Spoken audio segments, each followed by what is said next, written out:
3월 22일 오산역 환승센터 터미널 2층 대합실에서 서철모 화성시장, 곽상욱 오산시장, 정장선 평택시장 등 관련 기관 관계자들이 참여한 가운데 수도권 광역급행철도 즉 GTX-C 노선의 화성 오산 평택 연장을 위한 상생협력 협약을 체결했습니다.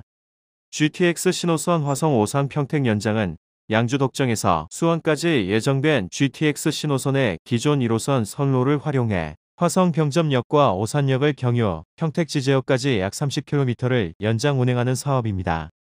화성 오산 평택은 GTX-C 노선이 연장되면 경기 남부 철도망 확충으로 수도권 접근성 향상과 출퇴근 등 교통 편의성이 더욱 개선될 것으로 기대하고 있습니다.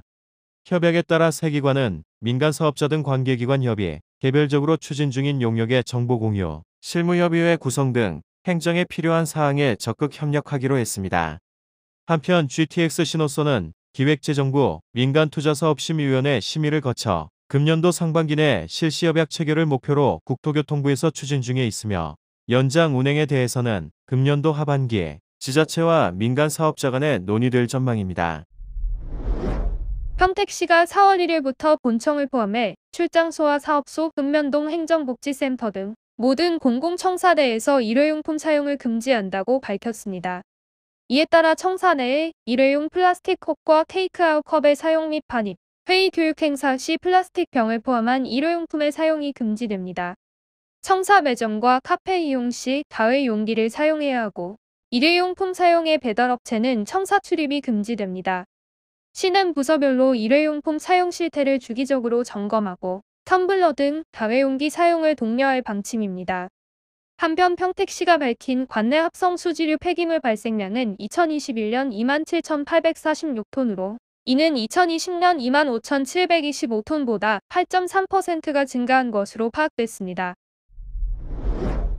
화성시는 지난 18일 육군 51사단과 해안군사철조망 철거 업무 협약을 체결했습니다.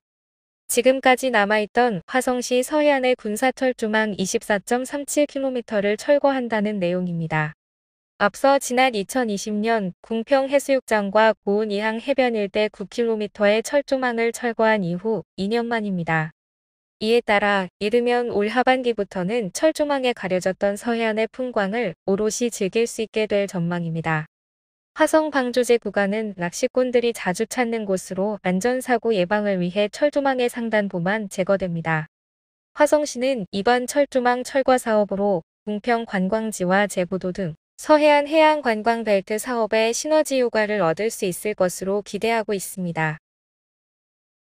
지금 평택의 새로운 시대가 열립니다. 문화로 하나되며 평화로 하나되며 대한민국에서 가장 빠르게 도약하는 도시 평택. 혁신적인 일자리와 자연 속 휴식이 공존하는 도시. 행복한 도시. 건강한 도시. 평택이 희망찬 미래를 열어갑니다.